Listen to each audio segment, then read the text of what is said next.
natural history training, like you obviously you need that. It's dealing with clients, just human interaction, hugely important. And it's that the technical capacity of being able to drive inflatables, and show me a college that can do that better.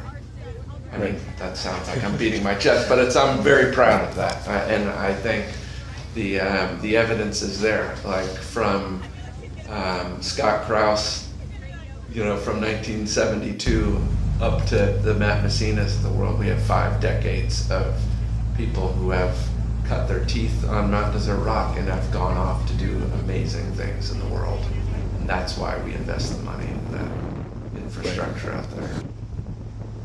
When you get onto the island, you got to watch your footing, all right? It's like walking on wet noodles sometimes, so just be very careful. We've got Dan and Scott who know what they're doing there, and Matt Messina will be there too to help get people ashore. Just listen to what people tell you to do. These guys tell you to do, okay?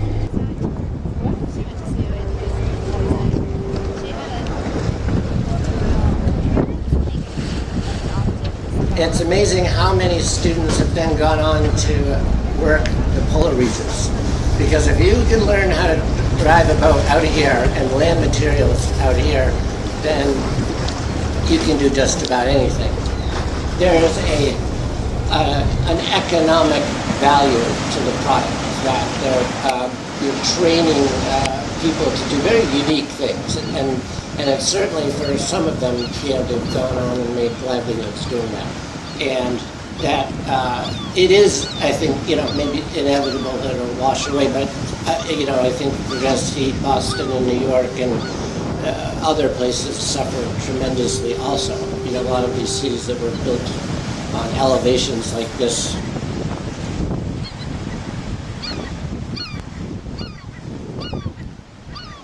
Yeah, so I spent a couple summers as a deckhand on Osprey, 3 summers.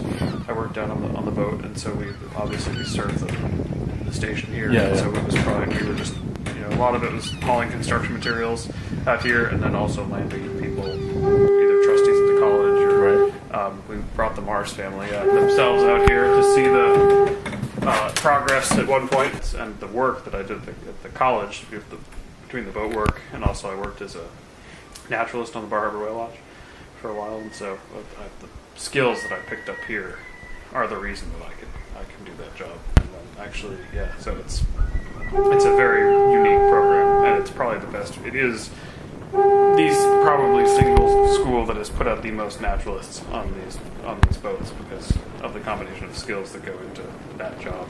And I actually had no idea that the field even existed until I was just about graduated. So most of the places we go are just landings ashore on remote beaches with wildlife. We do a couple of visits on remote stations, but Mount Desert Rock is probably one of the toughest places in the world to land. You probably couldn't land a group of typical cruise ship passengers on the rock. It's just too tricky. So the rock is actually a really good place to learn all of these skills because it is, even considering where we are geographically, it's pretty darn remote in terms of getting logistics out here. And I've seen people come for overnight trips that ended up being a week.